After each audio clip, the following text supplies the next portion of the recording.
Nous sommes à la fin de la fin. Une espérance pour les populations de l'Est? Mais il faut avoir de l'espoir. Nous ne sommes pas un peuple dubitatif, nous ne sommes pas un peuple naïf. Il fallait qu'on supporte, il fallait qu'on comprenne ce qui s'est passé. C'est une maladie. Quand la maladie vient, elle vient du coup. Mais pour partir, il nous faut des examens approfondis. Il faut établir un vrai diagnostic. On a trouvé que le vrai diagnostic nous a donné le résultat que notre ennemi direct, c'est Kagame. Décryptage sur qui vous Morning Post, toujours la vérité. Félix Antoine Tshisekedi et Paul Kagame vont se rencontrer. Pas au ciel, mais à Luanda, sur invitation du président angolais désigné par l'Union africaine. Aujourd'hui, est-ce que nous tendons vers la fin de cette guerre du 1-23? Aujourd'hui, les débats n'est plus autour du 1-23, mais on parle de la question des FDLR. Nous allons essayer de comprendre cette question avec notre invité, qui est membre de l'Union sacrée en province du Nord Kivu, qui comprend la question de la guerre qui se passe à l'est de la République démocratique du Congo. En direct de rue de Goma, parce que c'est une question qu'il faut d'abord comprendre avant de faire tout autre débat. Nous recevons aujourd'hui Dr Patrick Bala. Bonjour et surtout bienvenue. Bonjour Monsieur Blaise. Nous allons parler de la question du processus de Luanda. Pour certains, nous tendons vers un chaos à l'Union sacrée. Aujourd'hui, comment on peut qualifier cette évolution du processus de Luanda? Merci d'abord pour l'invitation et pour la question. Mais la première des choses, il ne faudrait pas qu'on puisse caricaturer la question de la sécurité au niveau de l'Union sacrée. Parce qu'aujourd'hui, la question de l'insécurité frappe tout le monde. La question de l'insécurité frappe toutes les couches. Donc c'est une question nationale qui touche tout le monde.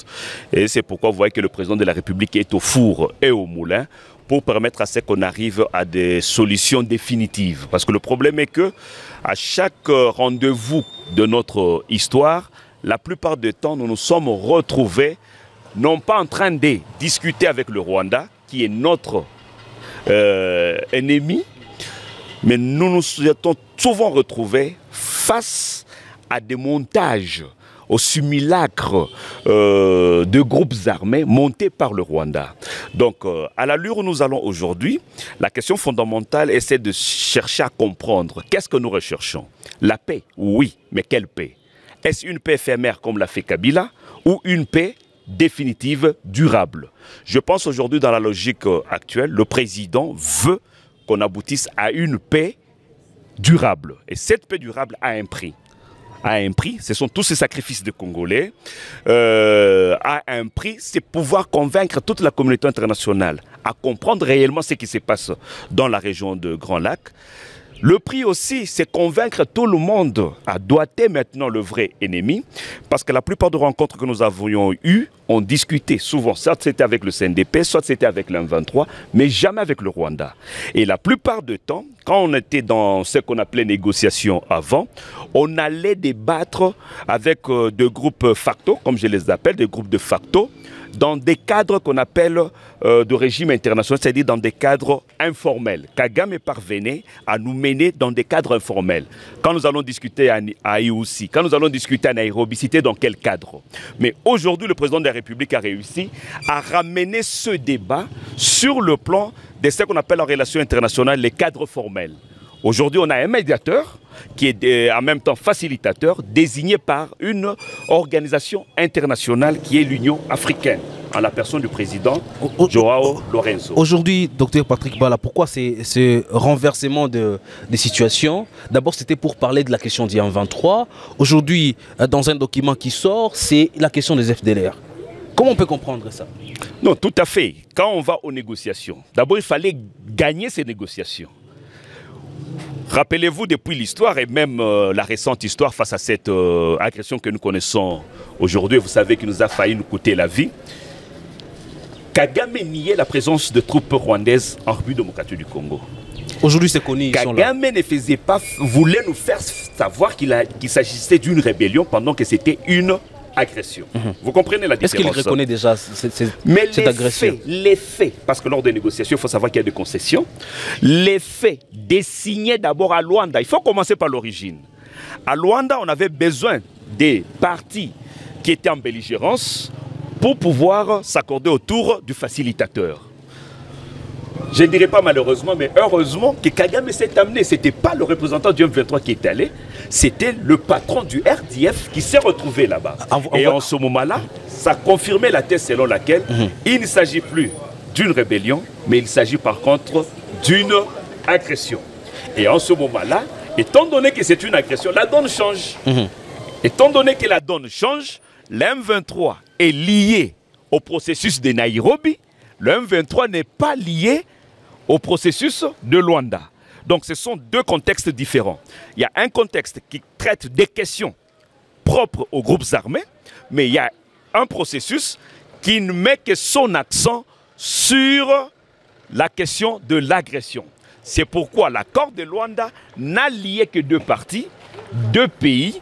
Il s'agit de la République démocratique du Congo, eux, de l'Angola. Le débat qui commence, c'est que le Rwanda accepte de retirer sa défense face à la menace qu'on appelle aujourd'hui les FDLR. Mais après aujourd'hui, les discours changent pour dire que le Rwanda ne va pas retirer ses mesures de défense. N'est-ce pas un échec pour la République démocratique du Congo qui voulait voir sa zone être pacifiée? Où est-ce qu'officiellement le Rwanda s'est prononcé? C'est à Luanda. C'est à Luanda. Qui a tenu la main du ministre des Affaires étrangères rwandais à pouvoir signer? Personne. Librement. C'est-à-dire la donne aujourd'hui a changé, faisant en sorte que le Rwanda se sent maintenant cloué, parce que lors des négociations, on amène des cahiers de charges de part et d'autre. Pour la RDC, c'était le retrait de troupes des RDF sur le sol congolais. Pour le Rwanda, il y avait plusieurs griefs, selon eux, imaginaires. C'était un problème de terre, qui voulait récupérer des terres, qui avait une question de Tutsi congolais, il y avait cette question de FDLR, mais le Congo est parvenu à balayer tout ça. Il n'est resté qu'une seule question, c'est la question d'FDLR. Le Congo a concédé. Alors, chaque parti, en ce moment-là, doit faire le devoir qui lui est reconnu dans l'accord. Ils ont signé. Le Congo, d'abord, a rejeté plusieurs fois la signature. Aujourd'hui, on est arrivé à la finalité selon laquelle le Congo s'engage à pouvoir mettre fin à cette question d'FDLR par un processus. Il y aura l'identification, il y aura le rapatriement sous la protection de la communauté internationale pour que Kagame, dans ses habitudes criminelles, n'aille pas tuer ses FDLR chez lui. C'est pour qu'il les protège et qu'il respecte leurs revendications. Et s'il doit y avoir une conférence inter-rwandaise, un dialogue inter-rwandais, ils vont le faire parce que ce sont des citoyens Est-ce que la République démocratique du Congo s'attendait à de tels scénarios, à un développement de la situation? Mais tout à fait, parce qu'on avait de projections. Plusieurs fois, le président a refusé de négocier avec l'M23, parce que c'est une coquille vide, il a dit. Il a aussi refusé de rencontrer Paul Kagame, mais ils vont se rencontrer. Il a dit, je rencontrerai... Non, il faut faire attention avec un langage politique et diplomatique. Vous comprenez? Parce que dans la communication politique, il faut connaître qu'il y a trois éléments. Il y a le dit, c'est ce qu'il a dit, mais le sous-entendu. Je ne rencontrerai Paul Kagame qu'au ciel. Ça, c'est le dit. Mais il y a le sous-entendu et il y a le non-dit. Quel était le sous-entendu? Quel était le non-dit? Ça, c'est une communication politique. C'est dire, il ne voulait pas travailler, marcher selon la vision de Kagame. Il voulait marcher selon la vision du facilitateur et du médiateur. Est-ce qu'aujourd'hui, on ne peut pas dire qu'il est en train de tromper sa conscience? Parce que, à Isiro, par exemple, Paul Kagame, plutôt Félix Antoine Tshisekedi, qui implore les catholiques à s'impliquer, à prier beaucoup. Aujourd'hui, la question de la guerre à l'est de la République démocratique du Congo la solution viendra par miracle. Non, le problème est que nous caricaturons souvent la guerre autour du front, d'un front militaire. La guerre est complexe, la guerre est délicate, la guerre est multidimensionnelle. Quel front Félix est en train d'ouvrir? Mais le front spirituel, on ne peut pas l'oublier. D'abord, nous sommes des croyants, pas seulement les chrétiens. Il a invité aussi les chefs traditionnels à s'impliquer. Nous sommes avant tout spirituels. Nous avons un président qui touche à tous les aspects spirituels. Que ceux-là qui prient pour le pays. C'est recommandé parce qu'on est généralement croyants. Que les chefs traditionnels fassent tout pour défendre parce qu'ils sont chefs terriens, de faire ce qu'ils doivent faire. Il appelle les FARDC à faire le travail au front. C'est un front aussi. Le front diplomatique à Luanda, c'est un front. Le front médiatique, le front judiciaire. Il y a déjà un dossier au niveau de la justice de l'EAC. Il y a déjà un dossier au niveau de la CPI. C'est plusieurs fronts. L'ensemble de ces fronts forment la guerre. La guerre, ce n'est pas seulement être résumé dans un cadre d'un front militaire. Docteur la Patrick guerre. Bala, ouvrir plusieurs fronts à la fois, est-ce qu'on ne va pas se perdre de notre cible? Est-ce qu'à la fin, on ne va pas se retrouver devant un travail qui n'est pas coordonné? Non, l'effet de toucher à tous les fronts, on a pris aujourd'hui en sandwich Kagame. Qui pouvait penser que Kagame allait accepter qu'il a ses troupes en RDC? Qui pouvait penser, s'imaginer? Il a fait devant des militaires. Le cas de Joseph Kabila. Il a roulé Kabila dans la boue, dans la farine comme il le voulait. Mais aujourd'hui, cette fois-ci, on a compris son jeu. On connaît le jeu et le joueur. Comme on le connaît, il fallait maintenant le quadriller. Le quadriller, c'était quoi? Ceux qui l'ont envoyé, il fallait d'abord bousculer ceux qui l'ont envoyé. Vous comprenez? Avec la diplomatie qu'on a menée, parce que les gens pensaient que les voyages du chef de l'État étaient des voyages anodins. Aujourd'hui, ça paye. Regardez ce qui se passe maintenant avec l'Ouganda.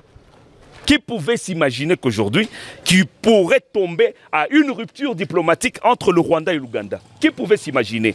Qui pouvait s'imaginer qu'aujourd'hui, que l'Ouganda devait implorer le chef de l'État à être à Kampala pour pouvoir négocier sur les contrats économiques qu'il y avait, la construction de route Bunagana vers Rutshuru, la construction de la route de Kassindi jusqu'à Beni, l'exploitation commune du pétrole? Qui pouvait s'imaginer? Aujourd'hui, on voit que les jeux a changé, la diplomatie a payé, les faits de voyager, il fallait parvenir à cerner tous ces gens, que ce soit du niveau de l'OTAN, que ce soit au niveau du BRICS. Aujourd'hui, ça paye. Aujourd'hui, Kagame signe. Aujourd'hui, Kagame accepte de pouvoir négocier entre États, ce qui s'était jamais fait. On sait lire l'espoir dans vos dires. Patrick Bala, une dernière question.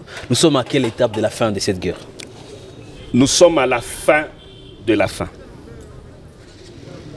Une espérance pour les populations de l'Est? Mais il faut avoir de l'espoir. Nous ne sommes pas un peuple dubitatif. Nous ne sommes pas un peuple naïf.